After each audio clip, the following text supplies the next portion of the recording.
следващият видеоматериал аз искам да ви разкажа за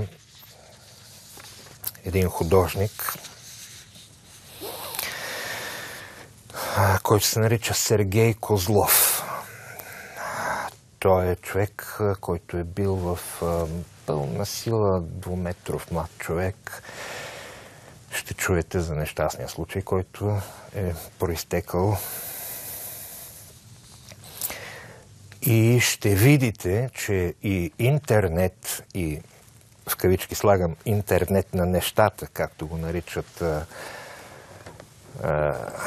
недопрочелите и недообразовани наши тук коментатори, и всяка възможност, която дава компютъра и въобще дигиталният свят и общуването по дигитален начин между хора, всичко това може да бъде полезно и може да бъде спасително. Както може да бъде и причина за дехуманизация и за срив на човечеството в ада. Не злоупотребата, а доброупотребата на нещата е важна за нас, да я намерим, да я знаем. И също да допълним, злоупотребата не отменя употребата. Запомнете това. Нека видим. Героят на нашата удивителна история е парализираният иконописец Сергей Козлов, който от 2002 година е прикован към леглото. Парализирано е всичко в него, освен главата, шията и рамото. Едното рамо. По собственото признание на нашия герой, на него нищо не му останало в този живот, освен това да се научи да използва единствените останали му мускули като някакъв потенциал на движение, и това негово желание се оказало достатъчно, за да намери своето призвание в живота. Неговият единствен шанс да поддържа връзка с този свят е неговият компютър. И неговият, на Сергей, отдавнашен приятел Игор Ситников, който днес живее в Канада, го подтикнал да използва компютъра, нашият герой Сергей, за рисуването на икони. С помощта, казва Сергей, на своята раменна става, единствено с помощта на раменната си става, аз управлявам своята непослушна дясна ръка, която лежи на мишката на компютъра. За изрисуването по дигитален начин на една икона отиват от 3 до 5 седмици. Работя, казва той, по 12 до 16 часа в денонощие. Иконите изработвам с помощта на специални програми за рисуване, разбира се, като имам винаги пред себе си каноните на православието. Разбира се, аз не бих могъл да постигна всичко това сам, но добре, че бяха моите приятели иконописци. В моето приятелско обкръжение се включват още няколко човека, включително и художници-оформители и хора, които изработват рамки. Работим така от 2008 година. И хората, които си поръчват икони при нас, казват, че тези, нарисувани от един наистина сакат, парализиран човек, носят особена благодат. Искам да подчертая, че във всичко това аз нямам заслуги, казва Сергей, освен единствената своя заслуга – търпението си. Като слушаме разказът на Сергей, долавяме мисли, които наистина усещаме, че идват от дълбочината на неговата душа. Такова немощно тяло и такъв силен дух. А ние, здравите, които сме толкова спокойни за всичко, при нас нещата стоят наопаки. Защото Сергей не само живее, но той и трудейки се изкарва необходимото му в този живот и не само за да живее той неговото семейство, но и за да помага на ближните си. Оказвайки се в такава тежка жизнена ситуация, той е станал дълбоко вярващ човек. Дори това, че е останал жив, е едно истинско чудо. С такива травми, като при Сергей, просто е невъзможно да се оцелее. 7 шийни прешлени са счупени на парченца и са изрязани, като е изрязан целият стълб на гръбначният мозък. Все едно, че той е с отрязана глава. Ето какво си спомнят за Сергей Козлов неговите съученици. Светлана Андреева, негова съученичка, казва: в училище Сергей беше подвижен, весел и непрекъснато правиш някакви шеги младеж. Още тогава той рисуваше добре и той се харесваше почти на всички момичета в класа. Такъв красавец беше, висок и силен. Той се ожени много рано и по този начин отхвърли опитите на останалите момичета да стигнат до него и до неговата любов. Татяна Лазарева казва: за Сергей Козлов мога да кажа само добро. Помня как той заразително се смееше, как заразяваше целия клас и само нещо да кажеше и всички в класа падаха от смях. През 2002 година се случва тежкият инцидент. На 7 юли, когато по старият календар православната църква в Русия празнува Рождеството на свети Йоан Предтеча Кръстител Господен. А това е и само един ден след денят на раждане на Сергей Козлов. Отидохме, казва той, с приятели до реката. Беше шумно, весело, беше едно абсолютно необвързващо с нищо прекарване на времето.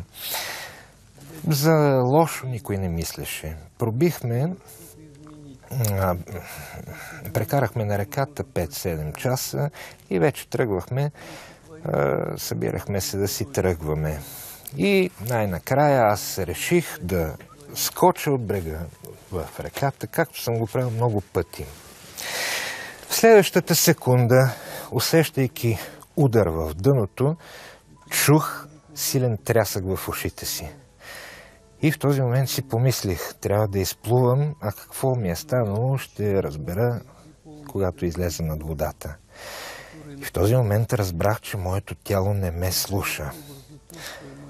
Бавно, потъвайки към дъното на реката, аз неволно започнах да се любувам на живота на подводните обитатели, гледайки водораслите и рибките между водораслите. Изведнъж разбрах, че трябва да вдишам въздух. И това мое дихание в този час, в този момент, в тази секунда е най-важното събитие в моя безцелен живот. А през това време цялата компания събираше да си тръгва и на никой не му беше до мен. Когато си спомнили за мен, са били минали вече 20 минути, откакто аз съм бил на дъното на реката. От реката моите приятели са извадили един посиняващ труп. Зрелище, разбира се, не за хора с слаби нерви. Паникьосали се моите приятели. Никой не знае какво да прави. Представете си, мозъкът на човека е способен да живее без кислород не повече от 5 минути, а след 7 минути умира. В моя случай са минали около 20 минути. когато накрая се започнали да ми правят изкуствено дишане и да се опитват да ме върнат към живота, никой не е подозирал, че това би могло да се случи. И кой е можел да знае, че са счупени моите... че цялата ми шия е надробена. В такова състояние човек не бива да се пипа. Това е много опасно. Но за да ме спасят от смърт, те са правили изкуствено дишане на моето вече мъртво тяло, без да си дават сметка, че парчетата от моите шийни прешлени безвъзвратно ще увредят моят гръбначен мозък.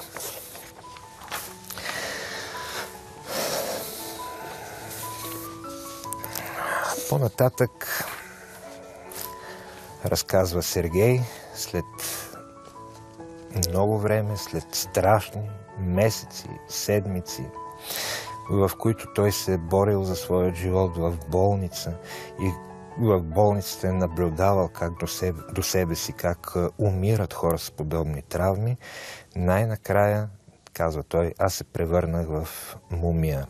При височина 190 см, аз тежах 40 кг.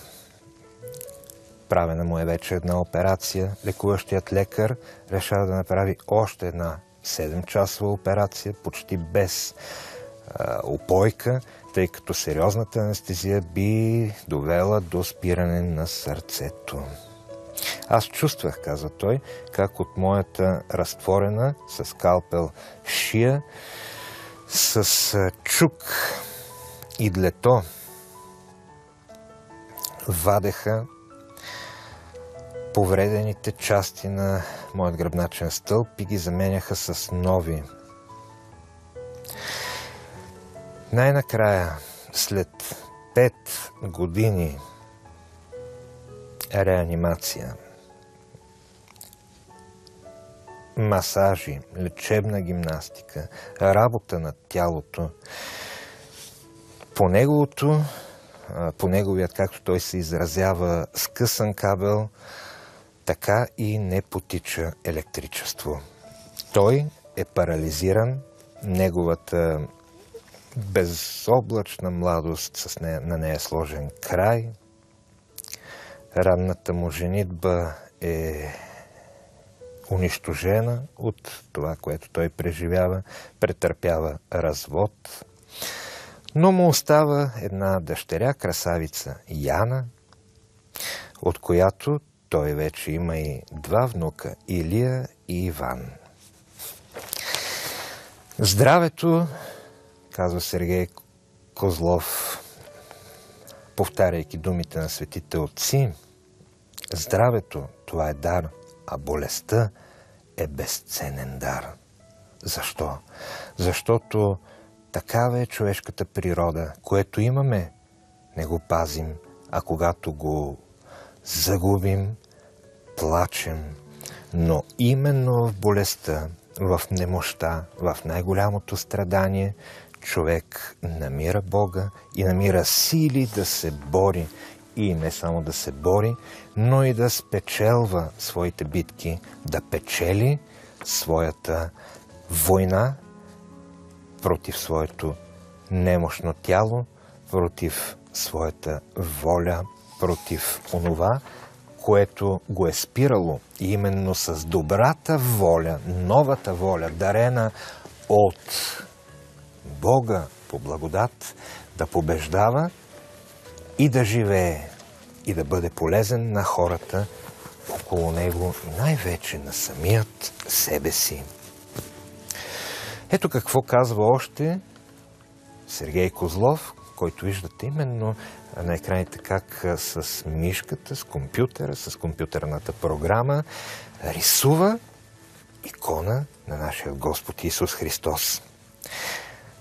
От своята младост живях не съвсем праведно, а нека да го кажа така, казва Сергей Козлов.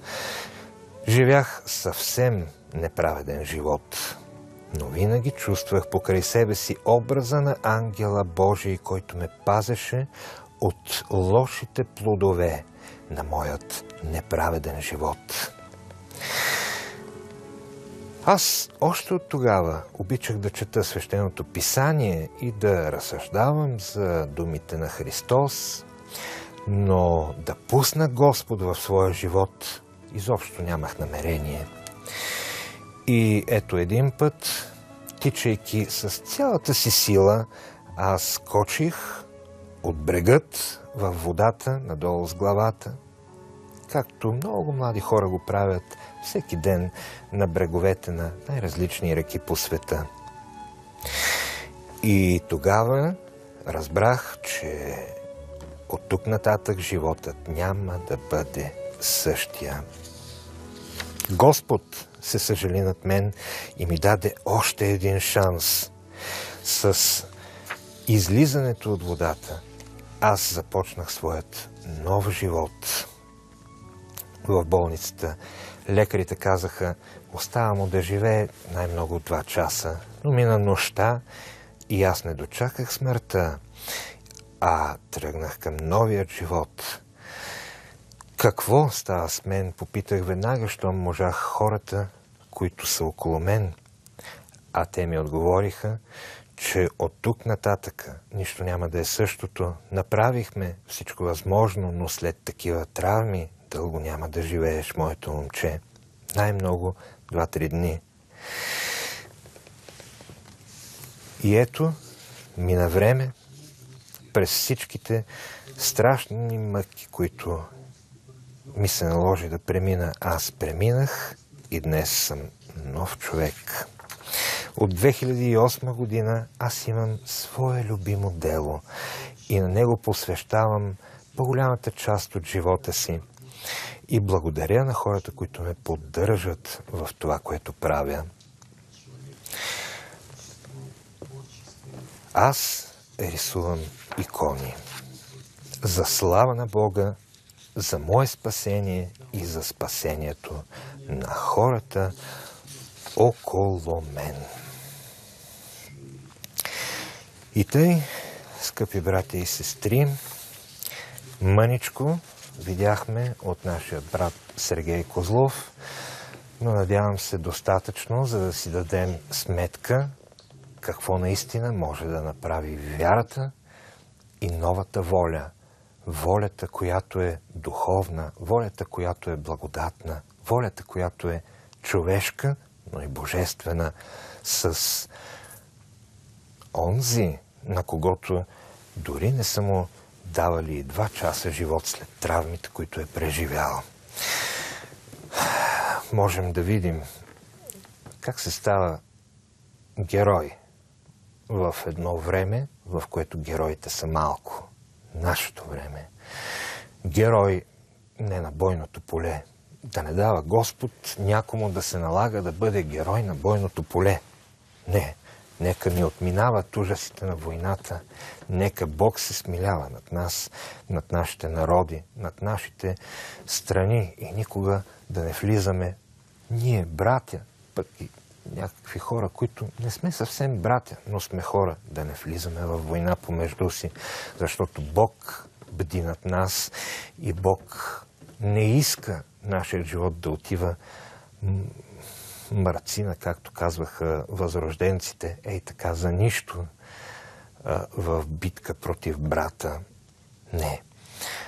Да не станеш герой на бойното поле, да. Да не станеш герой в някакъв трудов подвиг, да не станеш герой в, да речем, ако си жена, но родила 7, 8, 9, 10, 12 деца, нали, и възпитала тези деца в християнски дух, в смирение, в търпение, в трудолюбие, в любов към Бога и ближния, а не в кражби, джипчийство и събиране на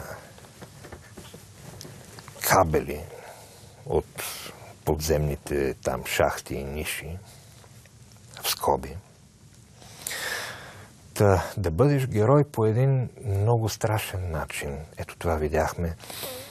Да бъдеш герой на оцеляването, но оцеляване в името на Христа и на ближния. Не само на твоето собствено лично оцеляване, след което да се опиташ, макар и парализиран, да използваш последното, което ти е останало като движение и като осезание, за да изпиташ достъпните ти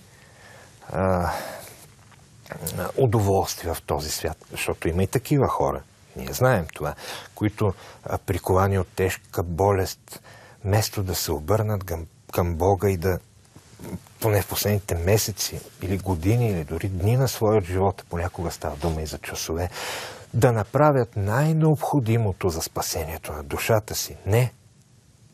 А отиват да ядат, да пият, да пиянстват, да разгулничат, да пробват всичко, каквото могат да пробват все още, докато са живи, за да може като умрат, видите ли, да си кажат: ей, поживях си добре. Въпреки, че бях болен, въпреки, че бях слаб, въпреки, че бях немощен и всичко останало. Не. Има такива хора, не за тях говорим. Геройството е именно в това, оставайки напълно парализиран, с изключение, пак казвам, тук на всъщност дясното, едното рамо, само тук някакъв мускул, нищо повече, с това рамо така да успяваш да движиш мишката до съвършенство, до пикселче, че да изработваш тези прекрасни икони, които вие видяхте в началото на нашият видеорепортаж, за който сме благодарни на колеги от интернет. Геройство на духа, геройство на вярата, геройство на благодатната воля в Христа.